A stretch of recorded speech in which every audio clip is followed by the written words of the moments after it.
여호수아 2장 18절에서 14절 본문으로 라합의 믿음이라는 제목을 가지고 은혜를 나누고자 합니다. 우리 여기서 알 수 있는 것은 뭐냐면, 여러분 잘 주목해 주시기 바라겠습니다. 이 라합은 누구냐면 기생입니다. 기생. 그럼 기생이 어떻게 해서 이렇게 믿음을 가지고 하나님을 기쁘시게 했는지 한번 살펴보도록 하겠습니다. 라합은 여리고성에 살던 매춘부였어요. 매춘부. 여러분, 매춘부가 뭡니까? 몸을 파는 사람입니다. 웃음을 파는 사람입니다. 그가 여호수아가 보낸 2명의 정탐꾼들을 성벽에 있는 그녀의 집에 숨겨 주었다는 것입니다. 그래서 이스라엘에서 이제 여호수아가, 모세가 죽고 여호수아가 이제 이스라엘의 지도자가 되었어요. 그래서 여호수아가 어떻게 합니까? 여리고에 정탐꾼을 2명을 파견하는 거예요. 가서 여리고성을 엿보고 오너라, 어떻게 됐는지 알아보고 오너라 하고 2명의 정탐꾼을 보냈습니다. 근데 2명의 정탐꾼을 보냈는데 이 정탐꾼들이 사면초가에 몰렸습니다. 근데 기생 라합이 어떻게 했어요?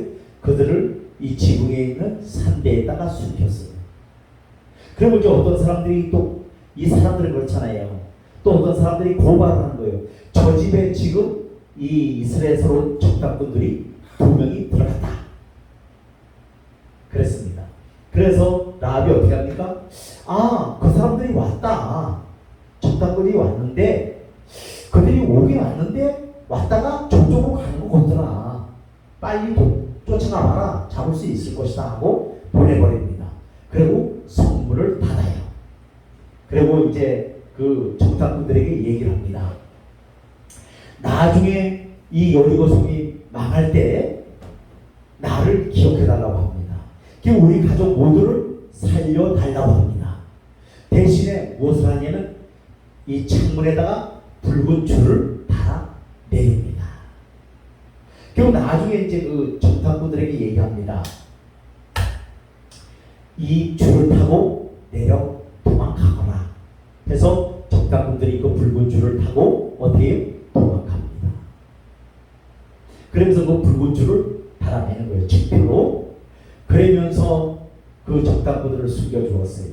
그래서 나중에 여리고성이 무너질 때 우리를 다 우리 식구들을 다 구원해 나오고 있던 것입니다. 그런데 우리가 여기서 알 수 있는 것은 뭐냐면, 이 기생 라합이 믿음을 갖기가 쉽지 않아요. 여러분들 생각해 보십시오. 몸 파는 매춘부가, 기생이 믿음을 가졌다면 어떤 믿음을 가졌겠습니까?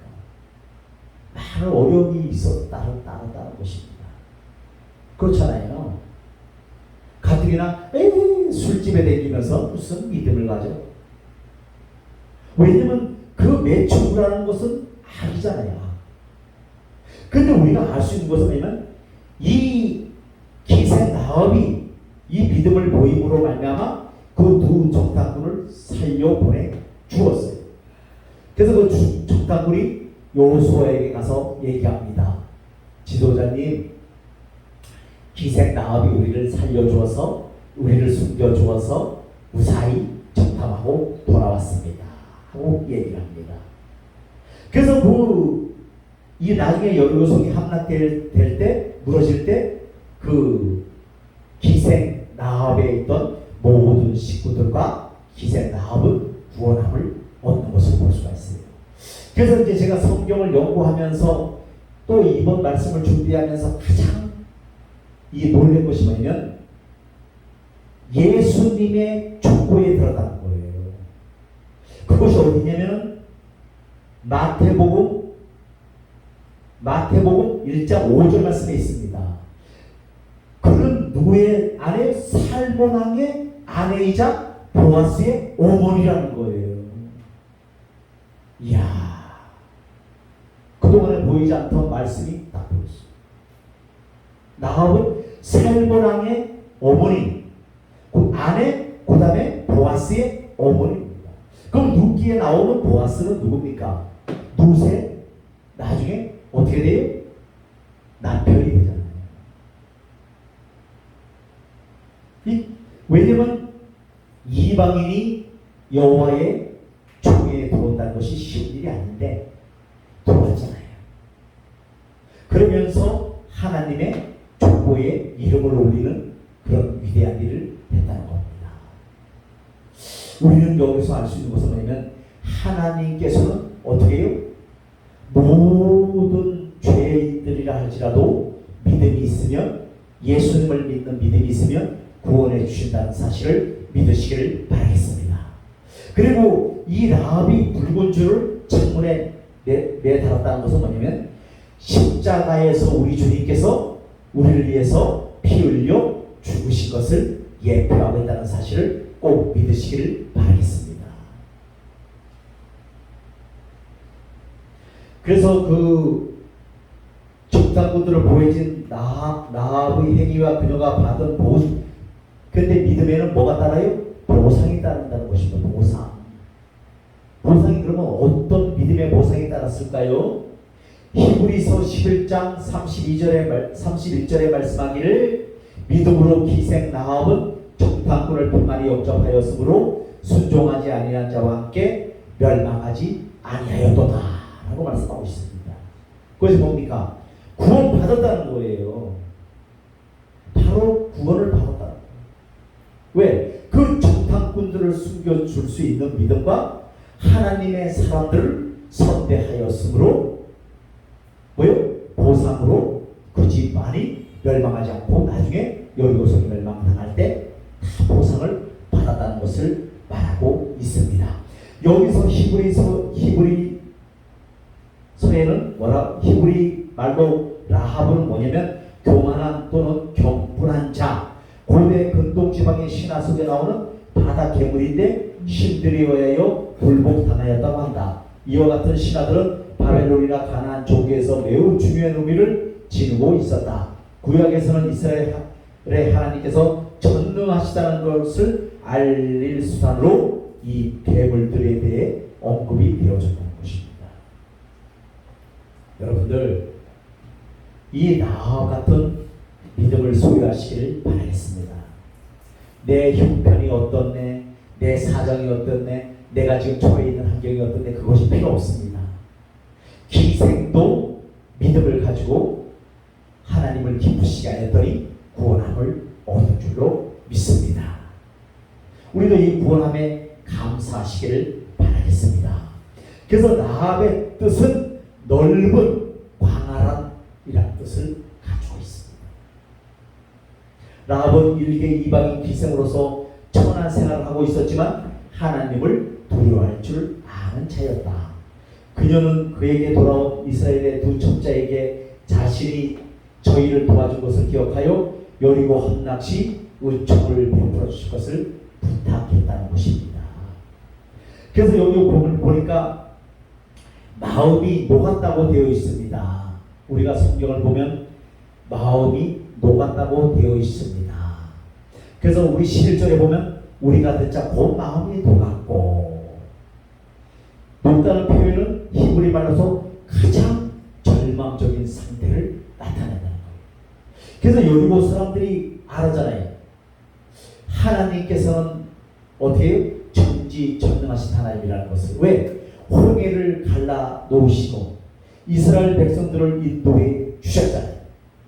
그래서 굉장히 이들이 어떻게 해요? 살아계신 하나님 앞에 두려움에 떨고 있었다는 거예요. 여리고 사람들이. 그들은 이미 이스라엘 백성의 주되고 모든 요소를 들어서 알고 있었으므로 굉장한 두려움에 떨고 있었다. 또 여기서 진실한 표가 나오는데 문자적으로 진리의 표적이라는 말로서 정탐꾼들이 라합에게 맹세하는 일에 진실성을 보증하는 객관성 있는 표를 말한다는 거예요.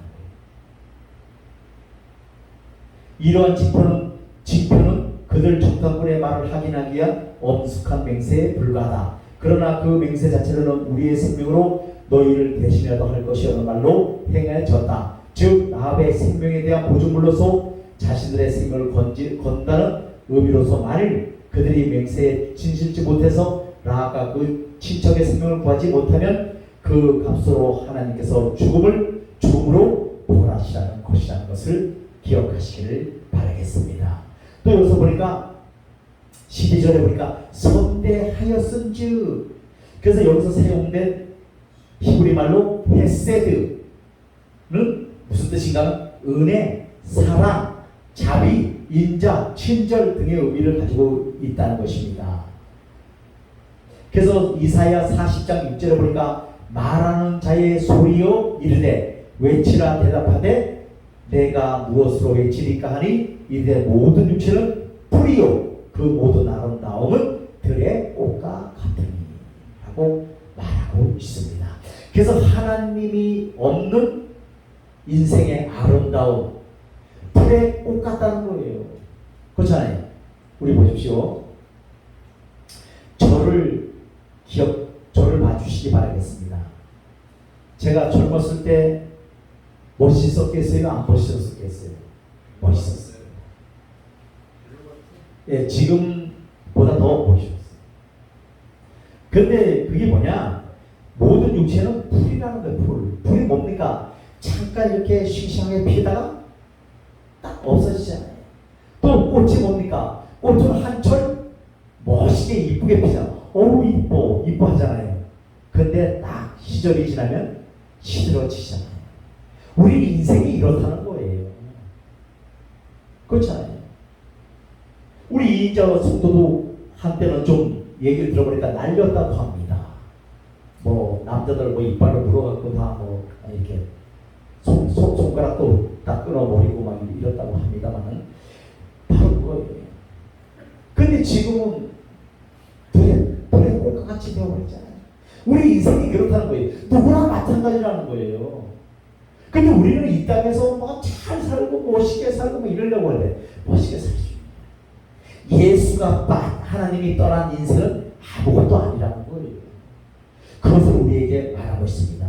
그래서 하나님의 은혜, 사랑, 자비, 인자가 아니에요. 여기서 인자라고 말한 것은 인자, 친절 등의 의미를 가지고 있다. 그것을 말하고 있다는 것을 꼭 기억하시기를 바라겠습니다. 또한 시편 144편 2절에서는 요새, 산성, 피난처, 건지는 자와 동격을 이루는 피난처라는 의미로 사용되어지고 있다는 것입니다. 우리가 어려운 일을 당하잖아요.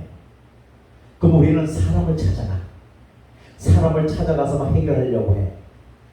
맞아요, 틀려요? 맞지 않아요.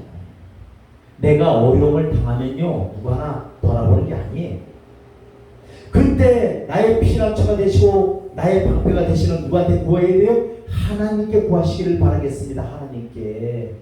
아버지, 저 이런 일이 있습니다. 이 문제를 어떻게 해야 되겠습니까? 하나님께서 풀어주옵소서 하고 하나님께 맡기고 그분을 적극적으로 신뢰하는 우리가 되어지기를 바라겠습니다. 하나님께 의지해야 된다는 거예요. 근데 사람들은 대부분이 어떻게 해요? 사람을 의지해. 사람한테 상처받고 사람한테 삐지고 사람한테 토라지고 합니다. 아니라는 거예요. 우리는 모든 걸 하나님 앞에 맡겨야 될 줄로 믿습니다. 이 세상은 메아리와 같고 또한 부메랑과 같다고 할 수가 있습니다. 따라서 남에게 먼저 베푸는 자가 또한 받을 수가 있다는 겁니다. 그런데 우리는 어떻게 해요? 베풀지는 않고 그냥 받으려면 입만 딱 벌리고 있어. 떨어질 때만. 감이 떨어져요? 안 떨어져요? 안 떨어집니다. 그래서 그 전에 어떤 분이 그러셔서 제가 그 감나무 밑에서 하고 감을 막 흔들었어요. 감나무를 드신 친구가. 근데 요 눈에 떨어져갖고 좀 이렇게 안 좋은 적이 있습니다만 바로 그거예요. 우리 또 먼저 내가 베풀어야 된다는 거예요. 그럴 때 상대방도 나에게 베푼다는 사실을 꼭 믿으시기를 바라고, 주는 자는 넓은 마음의 소유자요 남을 기쁘게 하는 자가 기쁜 마음의 소유자가 되며 또한 남에게 주기를 기뻐하는 자가 여유 있는 마음을 소유하는 자라고 할 수 있다는 것을 기억하시기를 바라겠습니다. 그래서 우리는 할 수만 있다면 남에게 많이 베푸시기를 주 예수 그리스도로 부탁을 드리겠습니다. 그래서 우리 김창현 성도님을 보니까 아주 이렇게 많이 이렇게 공도 좀 많이 있으면 싸달라고 막 이렇게 뭐 싸달라고 하는 그런 것이 강하고.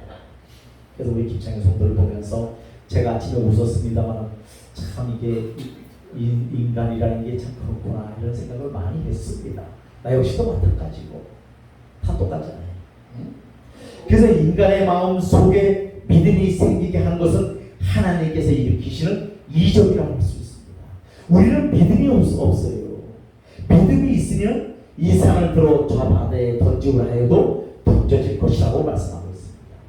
그런데 우리가 믿음이 없기 때문에 그걸 못 믿는 거예요. 어떻게 던져줘? 아이, 이렇게 믿음 없는 말을 한다는 것입니다. 그래서 우리는 믿음의 말을 하시기를 바라겠습니다. 그 중으로 믿음을 가지기 전에 불안한 것 같은 상황에 있는 사람에게도 일어나며 돌같이 강박하고 경직된 사람들의 마음까지도 감동시키는 것을 우리는 주위에서 종종 보게 됩니다. 특별히 예수께서도 칭찬을 아끼지 아니하셨던 하인의 중풍병 고쳐주기를 보았던 노마의 백부장, 우리 잘 알잖아요. 노마의 백부장이면 100명의 부하를 거느린 군대 장수입니다. 근데 그 하인이 병이 걸렸어요. 근데 뭐 하인이 뭐 하나, 그때 당시는 말이어서 하인이지 뭐예요, 뭐해. 이게 뭐 죽어도 상관이 없는 거예요. 근데 그 하인을 사랑하는 마음이 어디서 났어요? 하나님을 믿는 믿음이 이 로마의 백부장에게 있었다는 것입니다. 그러니까 하인이 아프니까 불쌍히 여기는 마음이 있고 궁일의 마음이 있었던 거예요. 그래서 그 예수님께 얘기합니다. 주님, 우리 집에 들어오심을 나는 감당치 못하겠사오니 말씀으로만 하옵소서. 그러니까 하나님, 그 예수님께서 그 로마의 백부장의 믿음을 보시고 고쳐 주신 것입니다. 그렇게 깨끗함을 얻었다 하시고 고쳐 주셨어요. 그렇다면 어떻게 해요? 가서 확인해 봐야 될 거 아니에요. 근데 가보니까 그 하인이 깨끗함을 얻은 것을 볼 수가 있어요. 그러면서 로마의 백부장이 뭐라고 고백합니까? 우리 집에 들어오시면 나는 감당하지 못하겠사오니 말씀으로만 하옵소서. 주님 오실 필요가 없습니다. 나에게도 100명의 구수화가 있습니다. 이 사람 보고 가라 하면 가고 오라 하면 옵니다. 근데 주님께서 안 오셔도 되고 말씀으로만 하옵소서. 그러면 고쳐질 줄로 믿습니다. 그래서 고쳐진 것을 믿으시기를 바라겠습니다. 그래서 우리도 믿음이 있어야 돼요. 믿음이 뭡니까? 하나님께서 이 땅에 오셔서 우리의 죄를 사해 주시고 우리를 하나님의 자녀 삼아 주시고 우리를 나중에 우리 주님께서 재림해 주셔서 우리를 천국으로 인도했다는 사실을 믿는 것이 믿음이에요. 그리고 이 성경 66권을 믿는 것이 믿음인 줄로 믿습니다. 믿어야 돼요. 그것이 믿음이에요. 또한 우리가 그 잘 아는 수로보니게 여인의 딸을 고쳐달라고 하잖아요. 그래서 7 귀신이 들렸어요. 7 귀신이 그 수로보니게 그 딸이. 근데 예수님 앞에 가서 예수님 우리 딸을 고쳐주세요. 이렇게 예수님이 나는 이스라엘 집에 잃어버린 양 외에는 보내심을 받지 않았다. 네가 이방인인데 내가 고쳐줄 수 없다는 것입니다. 그때 이 수로보니게 여인이 뭐라 그래요? 자존심이 얼마나 상하겠어요. 주여, 옳습니다. 맞습니다. 하지만 개들도 주인의 산에서 떨어지는 뭐를 먹어? 부스러기를 먹나이다 하면서 고백합니다. 그게 내 믿음이 그러다 내 딸이 고침을 받았다고 말이죠. 그래서 흉악한 귀신이 떠나가는 것을 볼 수가 있습니다. 여러분, 믿음이 있으면 우리는 병도 고칠 수가 있고 믿음이 있으면 안 되는 것이 없는 줄로 믿습니다. 우리 안에 뭐가 없어요? 믿음이 없는 거예요. 믿음이 없어요. 그러니까 조그만 일에 토라지고 삐지고 그런 거예요. 여러분, 우리 토라지지 마시기를 주 예수 그리스도로 부탁을 드리겠습니다. 하나님께서는 사랑하시고 여러분들을 하나하나 다 사랑하셔요. 여러분들을 다 간섭하셔요. 여러분들에게 믿음이 있기를 원하셔요. 그런데 여러분들이 뭐가 없어요? 여러분들이나 저나 믿음이 없다. 그래서 오늘부터 믿음을 소유하는 우리가 되어주시기를 간절히 바라겠습니다. 본문에서의 나합의 가난 경우도 그와 다를 바가 없습니다. 그녀는 자신이 처한 상황이 본질적으로 믿음을 가지기에 불가능한 여자였음에도 불구하고 나름대로의 믿음을 소유하고 있었다는 거예요. 그것은 마치 항구지에 피어나는 한 송이 백합화 같은 그런 소중하고 귀한 믿음이었다는 겁니다. 여러분, 귀생이 어떻게 먹고 살 수 있어요? 옷은 팔고 술 팔고 몸 팔아야 먹고 살 수 있는 거예요. 그 가운데 믿음을 소유하기란 굉장히 어려운 것입니다. 첫 번째로 라합의 믿음은 장애를 극복하는 것이었다는 것입니다. 라합에게는 기생이라는 신분 때문에 자기 자신으로부터 생겨나는 장애가 있었다는 것입니다. 신앙적 측면에서 생각해 볼 때 그녀의 직업은 악 그 자체였다는 것이에요. 때문에 그는 하나님 앞에서 한없이 절망할 수밖에 없는 형편에 있었습니다. 그럼에도 불구하고 라합은 자비하신 하나님을 바라보는 믿음 하나로서 자신을 극복하고 멸망의 구덩이에서 구원을 얻게 되었다는 것입니다. 이것은 뭐냐? 우리도 죽었던 우리를, 억만 죄악 가운데 죽었던 우리를 주 예수 그리스도께서 십자가를 지심으로 여러분들의 죄와 저의 모든 죄를 사해 주시고 우리를 하나님의 자녀 삼아 주시고 구원해 주신 줄로 믿습니다. 바로 이거예요. 그래서 믿음 안에는 장애가 필요 없다는 거예요. 장애가 있어도 괜찮아요. 주님을 믿는 믿음이 견고해야 된다는 거예요. 그것을 말씀하고 있습니다.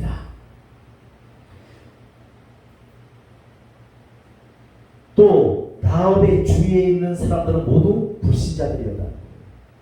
그래서 우리 김창현 성도나 우리 이인자 성도님이나 딸들이나 형제들이나 다 믿지 않잖아요. 그럼 그들에게 이 라합도 그 식구들이 함부로 믿지 않는 불신자였다는 거예요. 라합만 믿음을 가지고 있었고 예수를 믿었다는 거예요. 그러면 어떻게 되겠습니까? 그녀가 신앙을 지켜나가는데 많은 어려움이 겪었을 것이며 따라서 가나안 사람 가운데에는 이방인 취급을 받았을 것이 분명합니다. 아니 기생이 뭐 믿음을 갖는다고 꼴값을 떨어 하면서 막 신랄하지 않았겠습니까? 그렇잖아요. 우리 한번 생각해 보시길 바라겠습니다.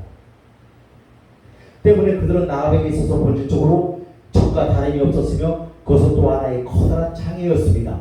그런데도 나합은 오늘 이기까지 결코 믿음을 저버리는 어리석음을 범하지 않았으며 그 결과로 위대한 하나님의 축복을 누리게 되었다는 것입니다. 여러분, 우리께서 우리 이인자 성도님이나 김창현 성도님에게 제가 늘 부탁드린 것이 뭐냐면 그 딸들이나 그 친척들이나 다 예수 안 믿잖아요.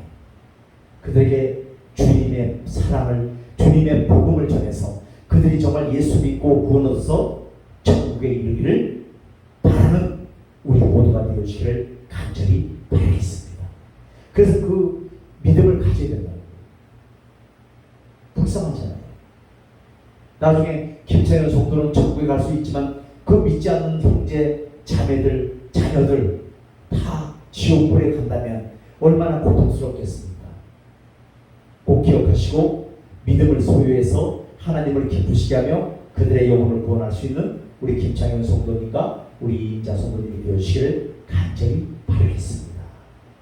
그런데 이 믿음에는 뭐가 따르냐? 필연적으로 고난이 따라옵니다. 비판이 따르고 뭐가 왜 따르는 거예요? 오늘 라합처럼 그 믿지 않는 친척들이 공격을 한 것처럼 이런 희난과 비판이 따라온다는 거예요.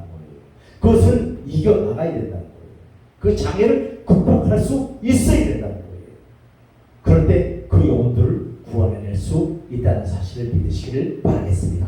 또 두 번째로 라합은 현명한 여인이었다는 것입니다.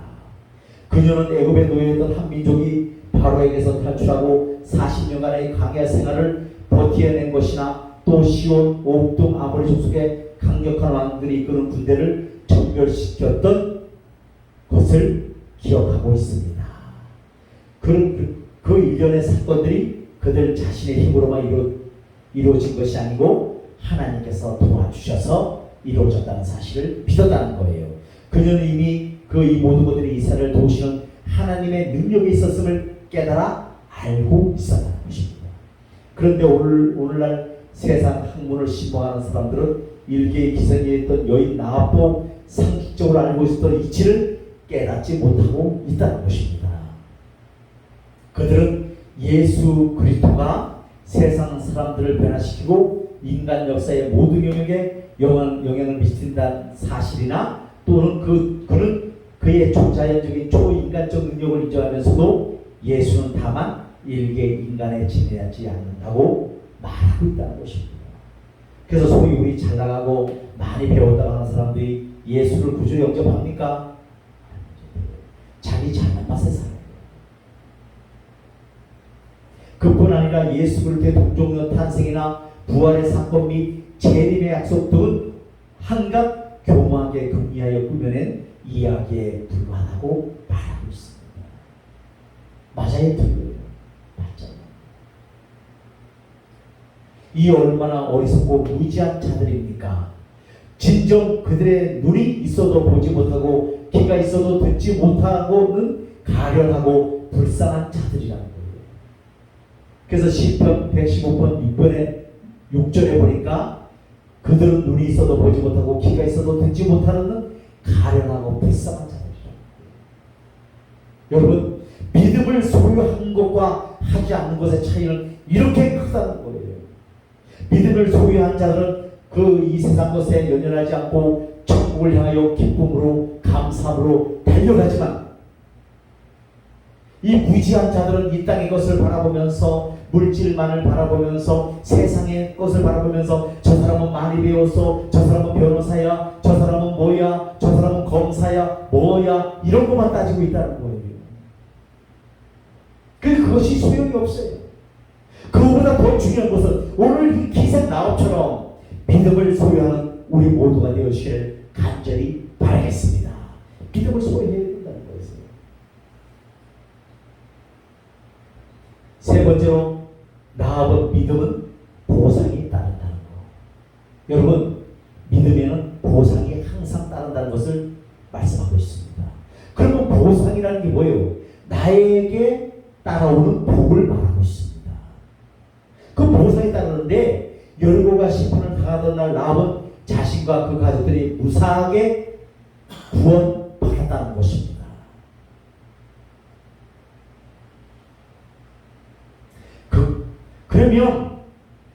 그런데 그 많은 여리고 사람들이 하나님께 한치의 동정도 받지 못한 채 멸망을 당했던 이유는 무엇일까요? 그럼 왜 여리고 사람들은 한 명도 동정받지 못한 채 멸망을 당했던 이유가 있습니다. 그것은 다름 아닌 불신앙의 죄라는 거예요. 불신앙의 죄. 불신앙이 뭡니까? 믿지 못하는 죄.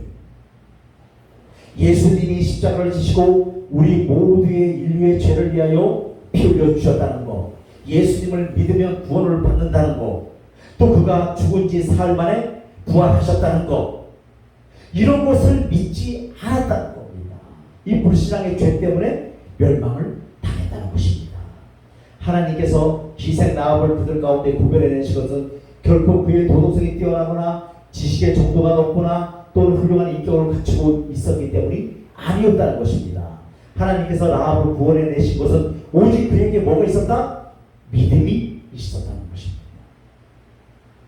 우리도 믿음이 있어야 천국 가고 믿음이 있어야 하나님의 역사를 이룰 수 있다는 사실을 꼭 기억하시기를 바라겠습니다. 그럼 그녀는 믿었고 다른 사람들은 믿지 않았습니다. 그리고 믿는 자는 구원받았고 다른 사람들은 믿지 않았기 때문에 멸망을 당했다는 것입니다. 이 불신앙의 죄야말로 모든 죄에서 가장 크고 용서받을 수 없는 죄악이라는 거예요. 그래서 여러분들도 이 불신앙의 죄, 못 믿는 죄가 있다면 하나님 앞에 기도하시고, 하나님 제가 안 믿어집니다. 저를 만나 주셔서 믿어지는 은혜가 임하게 해 주옵소서 하고 기도하는 우리 모두가 되어지기를 간절히 바라겠습니다. 라합은 그 믿음의 보상으로 말미암아 여리고 성에 대한 하나님의 심판에서 죄에 대해 슬퍼하여 아니라 영원히 하나님의 백성이라고 칭함받게 되어오고, 또 믿음에는 보상이 따르는데 아무리 무거운 죄짐을 진지라도 예수 그리스도를 믿게 되면 닥쳐올 심판을 면하게 될 뿐 아니라 영원한 하나님의 집 천국을 소유하는 보상을 받게 된다는 것을 기억하시기를 바라겠습니다. 그래서 우리를 보십시오. 우리가 인생을 살면서 얼마나 무거운 짐들을 많이 지고 있습니까? 내가 앉으려고 해도 어떤 문제가 발생하면 근심, 걱정, 염려가 떠날 날이 없잖아요. 그렇잖아요. 이 문제를 어떻게 할 것인가? 이 무거운 짐을 우리 주님 앞에 맡겨버리시기를 바라겠습니다. 우리 주님 앞에 맡겨버리세요.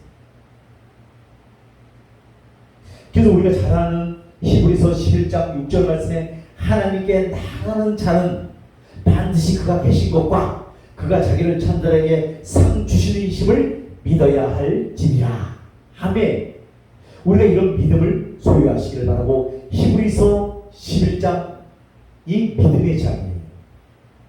거기에 읽어보면 믿음에 대해서 쭉 나열하고 있습니다. 여러분, 믿음으로 하나님을 기쁘시게 하며 믿음으로 하나님의 은혜를 구하며 믿음으로 하나님의 보상을 받는 우리 모두가 되어주시기를 간절히 바라겠습니다. 아멘.